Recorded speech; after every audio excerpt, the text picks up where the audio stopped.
साथियों नमस्कार, स्वागत है आपका अपने चैनल सक्सेस जंक्शन एक कदम सफलता की ओर में। और हम लेकर के आ गए हैं आपके लिए एमपीपीएससी 2020 और 2021 की दृष्टि से अति महत्वपूर्ण आपका यूनिट 2 का टॉपिक है मध्य प्रदेश एवं भारतीय इतिहास। जैसा कि आपको पता है, भारतीय इतिहास के आपकी परीक्षा में कम से कम अभी तक कुछ नहीं तो कम से कम 15 प्रश्न आते रहे। लेकिन एक बात हम आपको बता दें, इस बार जो यूपीपीसीएस का एग्जाम हुआ है 27 प्रश्न जो हैं वो इतिहास से पूछे गए हैं, तीनों इतिहास को मिला करके। ठीक है, और आपको ये भी पता है कि एमपीपीएससी यूपीपीसीएस को फॉलो करता है। तो आप खुद समझ लीजिए कि इस बार इतिहास का लेवल क्या आने वाला है और किस तरह के प्रश्न पूछे गए थे, कितने डीप प्रश्न पूछे गए थे। वो प्रश्न भी हम आपको दिखाएंगे कि यूपीपीसीएस में किस तरह के प्रश्न पूछे गए थे। ठीक है, तो आप तैयारी कर लीजिए और प्रैक्टिस कर लीजिए और अच्छे से जो भी नई चीज़ें मिल रही हैं उनको नोट डाउन करते रहिए। ठीक है, और हर एक यूनिट का प्रैक्टिस सेट हम आपके लिए लेकर के आते हैं, वो तो आपको पता ही है। सुबह यूनिट 8 का आपके लिए हम प्रैक्टिस सेट लेकर के आए, एक तरह से कह सकते हैं 360 डिग्री करंट अफेयर के नाम से जो सुबह वीडियो आती है उसमें आपका यूनिट 8 कवर हो जाता है। MP current affair, static GK और स्पोर्ट्स करंट अफेयर, सारी करंट अफेयर वहाँ पर क्लियर हो जाती है। अगर आपने अभी तक वो वीडियो नहीं देखा है, इस वीडियो के खत्म होने के बाद में वो वीडियो जरूर देख लीजिएगा। एनिमेशन और फोटो के माध्यम से हम आपको वहाँ पर पूरी जानकारी देते हैं, डीपली जानकारी देते हैं। अगर आप उस क्लास को लेते रहेंगे तो आपको जो यूनिट 8 को लेकर के कोई टेंशन नहीं रहेगी, तो वो वीडियो आप देख लीजिएगा। तो चलिए बिना समय गवाए हुए चलते सीधे प्रश्न नंबर 1 की ओर, आपको दिखाते हैं कि किस तरह के प्रश्न आपके एमपीपीएससी में एक्सपेक्टेड हैं, एमपीपीएससी में किस तरह के प्रश्न आपसे पूछे जाते हैं। और इस बार मान के चलिए आप कम से कम 20 से 22 प्रश्न आपको हिस्ट्री के दिखने वाले हैं। ठीक है, चलिए देखते हैं प्रश्न नंबर 1। इस बार यूपीपीसीएस 2020 में ये पूछा गया था। आज देखते हैं प्रश्न नंबर 1 है, अनवार ए सुहाइली नामक ग्रंथ निम्नलिखित में से किसका फारसी अनुवाद है। ठीक है, ऑप्शन ए है पंचतंत्र, ऑप्शन बी है महाभारत, ऑप्शन सी है रामायण, ऑप्शन डी है सूरसागर। तो बताइए किसका फारसी अनुवाद जो है वो अनवार ए सुहाइली नामक ग्रंथ के नाम से जो है जाना जाता है। चलिए आंसर देख लेते हैं इसका, फिर आपको पूरी जानकारी देते हैं कि किसने ये अनुवाद किया है। आइए देखते हैं। सही आंसर है ए, यानी कि पंचतंत्र को अनवार ए सुहाइली नाम से फारसी में अनुवाद किया गया है। अब किसने किया है वो पूरी जानकारी आइए हम आपको देते हैं। तो देखिए, अकबर ने अपने राजकवि फैजी की अध्यक्षता में अनुवाद विभाग की स्थापना की। ठीक है, इसी के शासनकाल में अबुल फजल ने संस्कृत ग्रंथ पंचतंत्र का फारसी में अनुवाद कर उसका नाम अनवार ए सुहाइली रखा। तो समझ गए आप, पंचतंत्र का जो है फारसी अनुवाद जो है वो किस नाम से है, तो अनवार ए सुहाइली नाम से। किसने किया है, तो अबुल फजल ने किया है। और ये भी पूछा जा सकता है कि किसकी अध्यक्षता में अकबर ने अनुवाद विभाग की स्थापना की थी, तो आपको याद रखना है उनका राजकवि था फैजी, उसकी अध्यक्षता में अनुवाद विभाग की स्थापना अकबर ने की थी। तो डीपली प्रश्न आपसे पूछे जाएंगे, ये आप नोट डाउन करके रख लीजिए। जो भी चीज़ें नई मिलती जा रही हैं उनको आपको नोट डाउन करके रखते जाना है। ठीक है, और हम आपको अच्छे से लेवल के प्रश्न आपको कराएंगे। ठीक है, ऐसे सिंपल प्रश्न नहीं कराएंगे, इसलिए वीडियो को अंत तक देखिए, आपको जरूर कुछ ना कुछ नया देखने को मिलेगा। एमपी का भी यहाँ पर इतिहास आपको कराया जाएगा और जो ऑल वर्ल्ड का जो हिस्ट्री है वो भी आपको कराई जाएगी। चलिए चलते हैं प्रश्न नंबर 2 की ओर। तो ये मध्य प्रदेश इतिहास का प्रश्न है, आइए देखते हैं। देखिए, निम्नलिखित में से किसका उपनाम जटाशंकर था। ऑप्शन ए है भूषण, ऑप्शन बी है पद्माकर, ऑप्शन सी है बाणभट्ट या फिर ऑप्शन नंबर डी है हरिशंकर परसाई। तो किसका नाम यहाँ पर जटाशंकर भी था, उपनाम जटाशंकर के नाम से जाना जाता था। चलिए आंसर देख लेते हैं। सही आंसर है, यानी कि कवि भूषण को जटाशंकर के उपनाम से भी जाना जाता था। चलिए इनके बारे में आपको कुछ जानकारी देते हैं। देखिए, तो कवि भूषण का जन्म 1630 में कानपुर में हुआ था। ठीक है, उनके पिता का नाम पंडित रत्नाकर त्रिपाठी था। भूषण का ही उपनाम जटाशंकर था। अब भूषण की कुछ आपसे रचनाएं पूछी जा सकती हैं, तो शिवराज भूषण, शिवा बावनी, छत्रसाल दशक इनकी प्रमुख रचनाएं हैं। ठीक है, इन्हें भूषण की उपाधि किसने दी थी, ये डीपली प्रश्न है। ये प्रश्न बन सकता है जब एग्जाम का लेवल हाई लेवल का होगा। ठीक है, तो उन्हें भूषण की उपाधि चित्रकूट के राजकुमार हृदय राम ने दी थी। ठीक है, तो कवि भूषण का उपनाम जटाशंकर है और उन्हें भूषण की उपाधि किसने दी थी, तो चित्रकूट के राजकुमार हृदय राम ने उनको भूषण की उपाधि दी थी। और चित्रकूट कहाँ आता है, तो चित्रकूट मध्य प्रदेश में आता है। इसलिए आपके लिए यह प्रश्न जो है एमपीपीएससी की दृष्टि से महत्वपूर्ण हो जाएगा। ठीक है, चलिए आगे बढ़ते हैं, प्रश्न नंबर 3 की ओर चलते हैं। प्रश्न नंबर 3, मुगल काल में मौल्यम कौन हुआ करता था। यह भी आपका यूपीपीसीएस का प्रश्न है कि मौल्यम कौन हुआ करता था मुगल काल में। ऑप्शन ए है एक कर, ऑप्शन बी है व्यापारिक जहाजों का एक कर्मचारी, ऑप्शन सी है एक प्रशासनिक इकाई या फिर ऑप्शन नंबर डी है एक शासक। तो बताइए मौल्यम कौन हुआ करता था मुगल काल में। चलिए इसका आंसर देख लेते हैं, फिर पूरी जानकारी आपको देते हैं इस मौल्यम शब्द के बारे में। देखिए, सही आंसर बी, यानी कि व्यापारिक जहाजों का एक कर्मचारी हुआ करता था मौल्यम। अब मौल्यम का क्या कार्य था वो भी आपको बता देते हैं। देखिए, भारतीय व्यापारिक जहाज़ों पर मौलिम एक कर्मचारी हुआ करता था जिसे वर्तमान में हम नेविगेटर कहते हैं, ठीक है, जो जहाज पर एक गोलाकार यंत्र के साथ बैठता था।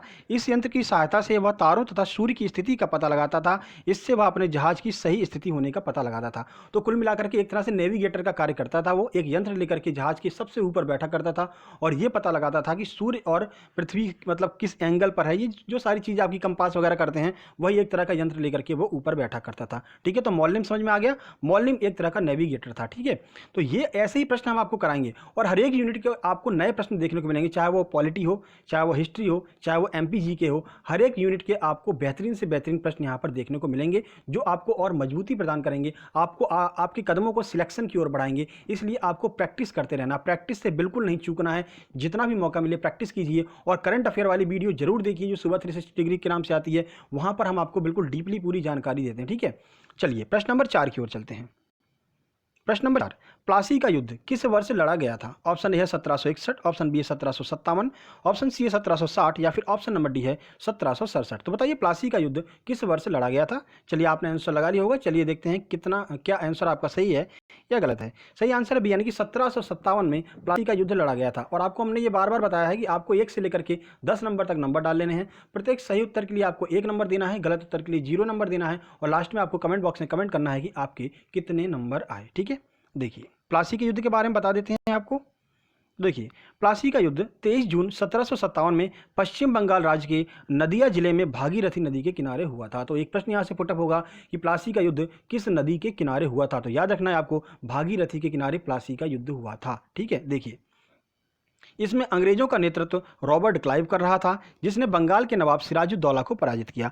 इसी युद्ध के साथ ही भारत में ब्रिटिश जो सरकार थी या फिर ब्रिटिश जो सेना थी उसका प्रभुत्व प्रारंभ हो गया था, ठीक है। यहाँ से स्टार्टिंग हो गई कि अब जो है ब्रिटिश जो है भारत पर कब्जा करना चालू कर देंगे, ठीक है। तो यहाँ से जो है प्लासी के युद्ध से इसका प्रभुत्व जो है शुरुआत हो गई थी प्रभुत्व की। चलिए प्रश्न नंबर 5 की ओर चलते हैं और ये आपका एमपी हिस्ट्री का प्रश्न है। देखिए हिंदुस्तानी संगीत के जनक तानसेन मध्य प्रदेश के निम्नलिखित में से कौन से स्थान से संबंधित हैं? ऑप्शन ए है बालाघाट, ऑप्शन बी है सावन, ऑप्शन सी है बेहट या फिर ऑप्शन नंबर डी है देपापुर। चलिए आंसर देखते हैं इसका। सही आंसर यानी कि बेहट से संबंध रखते हैं कौन? तो तानसेन जी। आइए कुछ जानकारी देखते हैं इस प्रश्न के बारे में। देखिए प्रसिद्ध संगीतज्ञ तानसेन और बैजू बावरा दोनों का संबंध मध्य प्रदेश से, ठीक है। अब देखिए तानसेन का जन्म मध्य प्रदेश के ग्वालियर नगर के समीप हुआ था। एक मान्यता के अनुसार तानसेन का जन्म 1563 के लगभग ग्वालियर में स्थित ग्राम बेहट में हुआ था। और बेहट किस नदी के किनारे है? तो झिलमिल नदी के किनारे बेहट है, ये भी आपको याद रखना है, ठीक है। चलिए उनका मूल नाम राम तनु था या फिर तन्ना मिश्र भी कहते हैं उनको। और कहीं कहीं जो आपकी एमपीपीएससी है वो राम तनु पांडे उनका नाम मानती है, ठीक है। तो आपको एमपीपीएससी के पेपर में राम तनु पांडे मिलेगा, ठीक है। यूपीपीसीएस में तन्ना मिश्रा मिलता है। तो जो भी मिलेगा आपको लगाना है, लेकिन अब आपको कभी ये 2 नाम एक साथ में नहीं मिलेंगे, नहीं, ठीक है। नहीं तो वो क्वेश्चन ही गलत हो जाएगा क्योंकि क्लियर नहीं हो पाया ना उनका नाम क्या था। तो राम तनु या फिर तन्ना मिश्रा जो भी आपको मिल जाए आपको ऑप्शन में टिक कर देना है, ठीक है। और ये अकबर के 9 रत्नों में से एक थे, ठीक है। चलिए आगे बढ़ते हैं, अगले प्रश्न की ओर चलते हैं।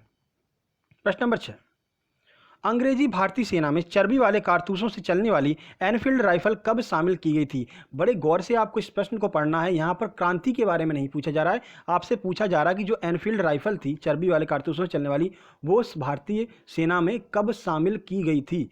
ऑप्शन है नवंबर 1856, ऑप्शन बी है दिसंबर 1856, ऑप्शन सी है जनवरी 1857 या फिर ऑप्शन नंबर डी है फरवरी 1857। चलिए आंसर देख लेते हैं। आंसर का बी, यानी कि दिसंबर 1856 में जो है एनफील्ड राइफल भारतीय ब्रिटिश सेना में शामिल कर ली गई थी। चलिए आपको जानकारी देते हैं इस प्रश्न के बारे में, आइए देखते हैं।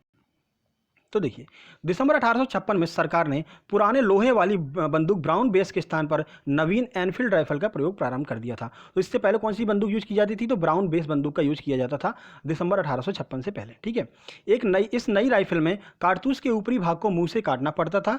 और जनवरी 1857 में क्या हुआ, बंगाल में यह अफवाह फैल गई कि चर्बी वाले कारतूस में गाय और सुअर की चर्बी मिली है, ठीक है, जो 1857 की क्रांति की प्रमुख वजह बनी थी, ठीक है। तो यह अफवाह फैल गई थी कि गाय और सुअर की चर्बी जो है, जो नई आपकी राइफल आई है उसमें जो कारतूस भरते हैं मुंह से काट करके, तो जो मुंह से जो भाग काटा जाता है उसमें इन दोनों की चर्बी मिली हुई है भाई, वही जो है आपका 1857 की क्रांति की मुख्य वजह बनी थी, ठीक है। चलिए आगे बढ़ते हैं। प्रश्न नंबर 7, ये भी आपका एमपी हिस्ट्री का प्रश्न है। लाला हरदौल की कहानी मध्य प्रदेश के किस स्थान में प्रसिद्ध है? आपसे प्रश्न कुछ इस तरह से भी पूछा जाता है कि लाला हरदौल की मनौती किस स्थान पर प्रसिद्ध है, तो दोनों प्रश्न एक ही है। ऑप्शन है खजुराहो, ऑप्शन बी है ओरछा, ऑप्शन सी है उज्जैन, या फिर ऑप्शन नंबर डी है महेश्वर। चलिए इसका आंसर देख लेते हैं कि आपने क्या आंसर लगाया है। सही आंसर है बी, यानी कि जो ओरछा नामक स्थान है वहां पर लाला हरदौल की मनौती प्रसिद्ध है। आइए आपको कुछ जानकारी देते हैं। तो देखिए, मध्य प्रदेश के निवाड़ी जिले, पहले ये टीकमगढ़ में आता था, ठीक है, अब निवाड़ी में हो गया। तो मध्य प्रदेश के निवाड़ी जिले के अंतर्गत आने वाले प्रसिद्ध ऐतिहासिक और पुरातत्व महत्व का नगर ओरछा लाला हरदौल की कहानी के लिए प्रसिद्ध है। ठीक है, एक ऐसी परंपरा ओरछा के राजा हरदौल से जुड़ी है जहां लोग शादी विवाह में हो या फिर यज्ञ का भंडारा हो, उन्हें आमंत्रित जरूर करते हैं। और ओरछा में लाला हरदौल को देव रूप में पूजा जाता है। ठीक है, तो हरदौल की मनौती कहाँ से संबंधित है? तो निवाड़ी जिले के ओरछा से संबंधित है हरदौल की मनौती। ठीक है, और निवाड़ी को नया जिला बनाया गया, ये भी आपको याद रखना है, टीकमगढ़ से अलग करके बनाया गया है। ठीक है, चलिए चलते हैं अगले प्रश्न की ओर। देखिए प्रश्न नंबर 8, चार्ल्स वुड का आदेश पत्र, जिसे वुड डिस्पैच कहते हैं, किससे संबंधित था? चलिए ऑप्शन देखते हैं। ऑप्शन ए है शिक्षा, ऑप्शन बी है व्यापार, ऑप्शन सी है प्रशासनिक सुधार, या फिर ऑप्शन नंबर डी है सैन्य सुधार। तो बताइए जो वुड डिस्पैच था वो किससे संबंधित था? सही आंसर है इसका ए, यानी कि शिक्षा से संबंध था वुड डिस्पैच का। ठीक है, चलिए वुड डिस्पैच के बारे में आपको पूरी जानकारी दे देते हैं। देखिए कब आया, कैसे क्या लागू हुआ, वो सारी जानकारी देखिए। वुड घोषणा पत्र बोर्ड ऑफ कंट्रोल के प्रधान अधिकारी चार्ल्स वुड के द्वारा 19 जुलाई 1854 को जारी किया गया था। तो आपको याद रखना वुड डिस्पैच कब जारी किया गया था? 19 जुलाई 1854 को।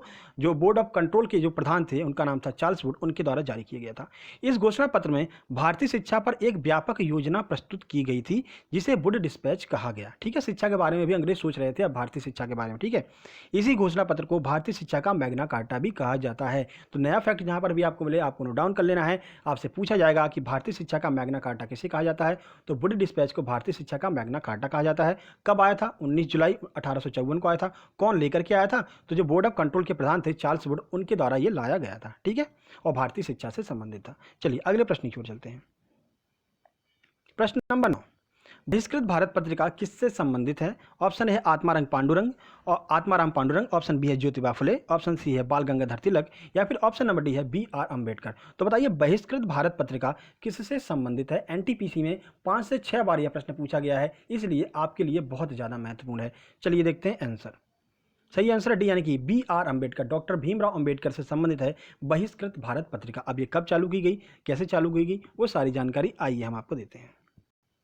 देखिए जुलाई 1924 में डॉक्टर साहब भीमराव अंबेडकर ने मुंबई में एक संस्था बहिष्कृत हितकारिणी सभा बनाई। तो आपसे पूछा जाएगा कि बहिष्कृत हितकारिणी सभा कब बनाई गई थी? 1924 में बनाई गई थी। कहां पर बनाई गई थी? तो मुंबई में बनाई गई थी। किसके द्वारा बनाई गई थी? तो भीमराव अंबेडकर के द्वारा बनाई गई थी। ठीक है, 3 प्रश्न आपके यहाँ से क्लियर हुए। जिसका उद्देश्य लोगों की नैतिक तथा भौतिक उन्नति करना था। उन्होंने ही मराठी पाक्षिक बहिष्कृत भारत भी आरंभ किया था। तो बहिष्कृत भारत के नाम से जो आपकी पत्रिका आया करती थी, पाक्षिक मतलब एक पक्ष में, यानी 15 दिन में जो आया करती थी, वो किस नाम से आया करती थी? तो बहिष्कृत भारत के नाम से आया करती थी, और यह एक मराठी पत्रिका थी। ठीक है, प्रश्न आपको अगर पसंद आ रहे हो, ये चीज़ें आपको पसंद आ रही हो, जो नए फैक्ट आपको मिल रहे हैं वो पसंद आ रहे हो, तो वीडियो को लाइक करना मत भूलिएगा, और लास्ट में कमेंट करके बताइए कि ये वीडियो आपको कैसी लगी और आपके कितने नंबर आए। ठीक है, चलिए आगे बढ़ते हैं। देखिए प्रश्न नंबर 10, राजा राम मोहन राय को राजा की उपाधि किसने दी थी? ऑप्शन है Lord William Bentinck, option B है अकबर द्वितीय, ऑप्शन सी है ब्रह्म समाज के अनुयायियों ने, या फिर ऑप्शन नंबर डी है बारदौली की महिलाओं ने। प्रश्न बड़ा सरल है, लेकिन इसमें जो आपको फैक्ट मिलने वाला है वो आपके लिए बहुत ज़्यादा महत्वपूर्ण है। देखिए आगे बढ़ते हैं, इसका आंसर देख लेते हैं। सही आंसर यानी कि अकबर द्वितीय ने राम मोहन राय को राजा की उपाधि दी थी। आइए आपको बताते हैं कुछ जानकारी इस प्रश्न के बारे में। तो देखिए मुगल बादशाह अकबर द्वितीय ने राजा राम मोहन राय को राजा की उपाधि के साथ अपने दूत के रूप में 1830 में तत्कालीन ब्रिटिश सम्राट विलियम चतुर्थ के दरबार में भेजा था। अब क्यों भेजा था? तो इंग्लैंड के सम्राट से मुगल बादशाह अकबर को मिलने वाली पेंशन की मात्रा बढ़ाने के लिए जो है राजा राम मोहन राय को भेजा गया था। कहाँ पर? इंग्लैंड। कब? 1830 में। ठीक है, अब देखिए वहाँ पर हुआ क्या। तो देखो फिर क्या हुआ, इंग्लैंड में ही ब्रिस्टल में 27 सितंबर 1835 को राजा राम मोहन राय की मृत्यु हो जाती है, और उनकी समाधि कहाँ पर स्थित है? तो ब्रिस्टल में ही उनकी समाधि स्थित है। बहुत महत्वपूर्ण प्रश्न बनेगा। प्रश्न ये बनेगा कि भारत के किस महान समाज सेवी की जो है समाधि भारत के बाहर यानी विदेश में स्थित है। ठीक है, आपको ऑप्शन दिए रहेंगे, तो आपको ऑप्शन में सही आंसर टिक करना है। राजा राम मोहन राय की समाधि इंग्लैंड में ब्रिस्टल में स्थित है, यानी कि विदेश में स्थित है। ठीक है, तो ये बहुत महत्वपूर्ण प्रश्न बन सकता है। चलिए, अगर ये वीडियो आपको पसंद आई तो वीडियो को लाइक कर दीजिए, दोस्तों के पास शेयर कर दीजिए, उन्हें बताइए कि इतिहास के अब हल्के बल्कि प्रश्न नहीं आने वाले हैं, इतिहास के अच्छे लेवल के प्रश्न आएंगे, और किस लेवल के प्रश्न आएंगे वो आपको हम रोज प्रैक्टिस के लिए लेकर के आते रहेंगे। ठीक है, चैनल को सब्सक्राइब कर लीजिए अगर आप चैनल पर पहली बार आए हैं। साथ ही साथ में आपको बता दें कि आपका यूनिट 8 जो है वो सुबह 7:30 बजे यहाँ पर क्लियर किया जाता है 360 डिग्री करंट अफेयर के नाम पर। वहाँ पर हम आपको फोटो और एनिमेशन के माध्यम से करंट अफेयर्स क्लियर कराते हैं, जहाँ पर MP current affair, sports current affair, समसामयिक घटना संग्रह और जो भी नई चीज़ें यहाँ पर लेटेस्ट हो रही हैं वो सारी चीज़ें आपकी वहाँ पर क्लियर होती रहती हैं। ठीक है, और आज शाम को 6 या 7 बजे के समथिंग या 4:30 बजे हम आपके लिए दिवस वाला प्रश्न लेकर के आ रहे हैं, यानी अप्रैल के जितने भी महत्वपूर्ण दिवस हैं, अप्रैल खत्म होने वाला है, तो अप्रैल के जितने भी महत्वपूर्ण दिवस हैं और इस वर्ष की थीम क्या है उनकी, वो भी हम आपके लिए आज शाम को 4:30 बजे लेकर के आने वाले हैं, जो आपके लिए अति महत्वपूर्ण होगी, क्योंकि दिवस वाले प्रश्न या फिर उनकी जो थीम होती है वो जरूर पूछी जाती है आपके एग्जाम में। ठीक है, और हर एक यूनिट की प्रैक्टिस सेट हम आपके लिए लेकर के आते रहते हैं, तो डेली आपके लिए प्रैक्टिस सेट आते रहेंगे। प्रैक्टिस करते रहिए, लोगों से आगे बढ़ते रहिए और दिमाग में जो है पॉजिटिव थिंकिंग रखिए। एग्जाम होगा आपका 20 जून को ही होगा, ये भी आप सोच करके रखिए। ठीक है, जल्दी मिलते हैं एक नई वीडियो में, तब तक के लिए नमस्कार, धन्यवाद। प्रैक्टिस करते रहिए, आगे बढ़ते रहिए।